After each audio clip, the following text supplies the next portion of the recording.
Han pasado 5 meses de aquel hecho inédito en La Paz, donde los transportistas paralizaron la ciudad para exigir el aumento a las tarifas, sin importarles los daños provocados a miles de personas. En ese entonces existieron versiones que afirmaron que este paro no fue más que un circo armado para que no se evidenciaran las verdaderas causas, que era el pago de facturas al gremio por su apoyo en las campañas electorales y así quitarle responsabilidades al ayuntamiento. Lo cierto es que quedó un precedente, ya que ahora cada que deseen satisfacer sus caprichos podrán tomar de rehén a la ciudad. Con tal de justificar el incremento del 33%, nos argumentaron dos razones. La primera, el incremento a los combustibles; la segunda, aseguraron que brindarían un servicio de calidad. Pero a todo esto, ¿conoces cuáles eran las mejoras prometidas? En diciembre del 2008 se firmó un convenio entre el municipio y transportistas para dar fin al paro, donde los transportistas se comprometieron a realizar mejoras. Sin embargo, este documento parece más bien parte del circo que un verdadero compromiso a modernizar sus unidades y dar un verdadero servicio de calidad.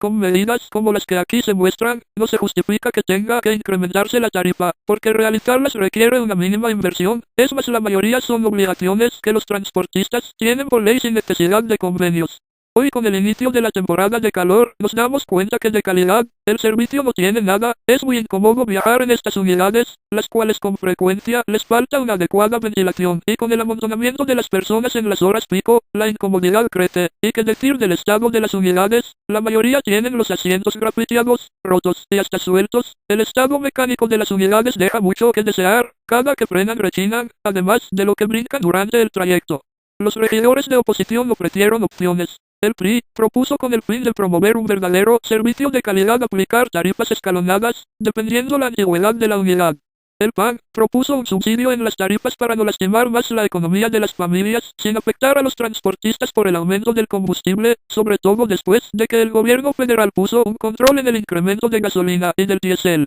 Simple y sencillamente la tarifa se ha vuelto difícil de costear para muchos, considerando que para transportarse a trabajar la mayoría de las personas, quienes trabajan con horario quebrado, tiene que hacer 4 viajes al día, provocando un gasto diario de 32 pesos, y los que tienen que tomar 2 peceros para llegar a su destino, el costo sube a 64 pesos, esto supera a los 54 pesos del salario mínimo, y pensar que todavía tienen que dejar dinero para el transporte de sus hijos a sus escuelas. De acuerdo a información proporcionada por la Secretaría de Promoción y Desarrollo Económico del Gobierno del Estado, que en La Paz casi el 40% de la población económicamente activa gana 2 salarios mínimos o menos, son estas familias las más afectadas por esta decisión del Cabildo. Se trató de justificar con el incremento por el alza al combustible, pero lo cierto es que del periodo en el que se aprobó la tarifa pasada de 6 pesos, en finales del 2007, a diciembre del 2008, fecha en que se aprobó la tarifa de 8 pesos por la administración de Rosa Delia, y simple y sencillamente el porcentaje incrementado al transporte de 33% supera al 9.8% que subió la gasolina magna, o al incremento del diésel, que fue en el orden del 20%.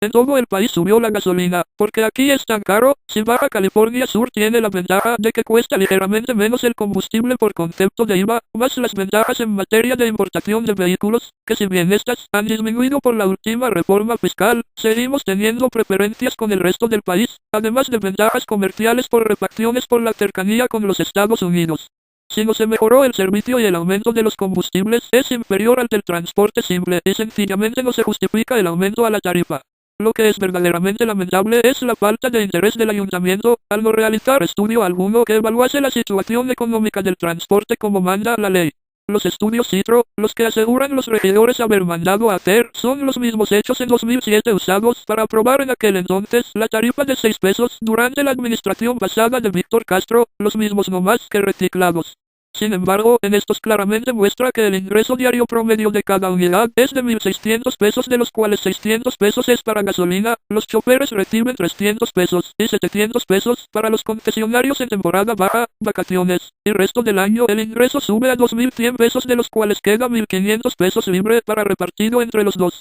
Está por demás decir que esta es una utilidad bastante razonable. En virtud que no se hicieron estudios en 2008, me di una tarea de hacer una proyección, incrementando el porcentaje que subió el gasto del diésel, por ser el combustible que más ha subido, aunque no todos usan diésel. Desde el mes que se hicieron los estudios hasta diciembre de 2008, cuando se incrementó la tarifa, e implementando el incremento en la tarifa aplicada en 2007, considerando también que de acuerdo a encuestas realizadas en los mismos estudios, el 44% de los usuarios son estudiantes, dándome como resultado un ingreso diario de 2.520 pesos, de los cuales 762 pesos es para combustible, 1.758 pesos a repartir entre chofer y concesionario. Hoy, aplicando la nueva tarifa, así como el incremento en diésel a la fecha, nos da 2.375 pesos diarios a repartir entre los dos. El problema de los transportistas no se soluciona incrementando la tarifa, que provoca que algunos choferes ganen mucho y otros menos, sino con una adecuada distribución y planeación de las rutas. El dictamen de Cabildo, donde se aprobó el incremento a la tarifa, también menciona la obligación de cumplir el convenio de compromisos, y este ha sido violado en su sección cuarta, inciso F, ya que los transportistas no han respetado la ley de transporte.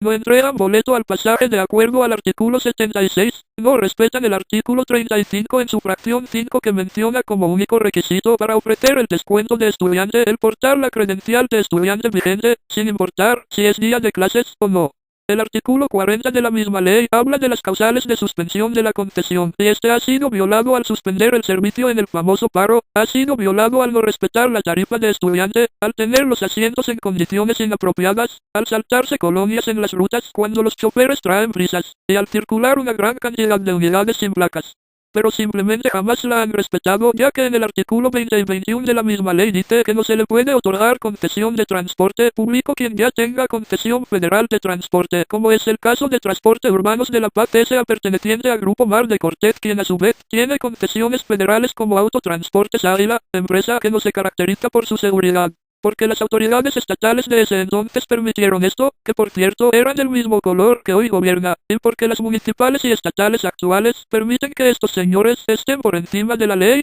Dicho lo anterior, no existe razón alguna para seguir pagando las tarifas actuales, mientras las sigamos pagando, mientras no se haga respetar el convenio firmado, ni se haga respetar la ley, mientras se siga incrementando la tarifa trienio tras trienio. Muchos ciudadanos seguiremos pensando que esto es más que un pago de factura por favores hechos en campañas, que aquel paro, al igual que el convenio de las supuestas mejoras, no son más que parte del circo armado para quitar responsabilidades y tapar las verdaderas razones. Seguiremos pensando que quienes se dicen llamar defensores de las causas populares solo le interesa defender los intereses de organizaciones y grupos sindicalizados, mas no al pueblo mismo, porque al fin y al cabo este no representa un capital político, porque la mayoría de los ciudadanos no votan. El Cabildo tuvo dos opciones alternativas propuestas por la oposición, las cuales no acepto. Hoy nuestras autoridades tienen dos opciones: o aplica la ley quitando las concesiones a quien tenga que quitarla, o devuelve la tarifa por violación del convenio y así parar el daño generado a los bolsillos de los paceños, solidarizándose con la difícil situación económica que atraviesa el Estado por la crisis del turismo, y puedan ganarse los votos de tantos paceños que, desilusionados, ya no acuden a votar a las urnas. De no hacerlo, demostrarán que sus compromisos no son con los ciudadanos, sino con los grupos, y no podrán evitar el voto de castigo de los ciudadanos molestos.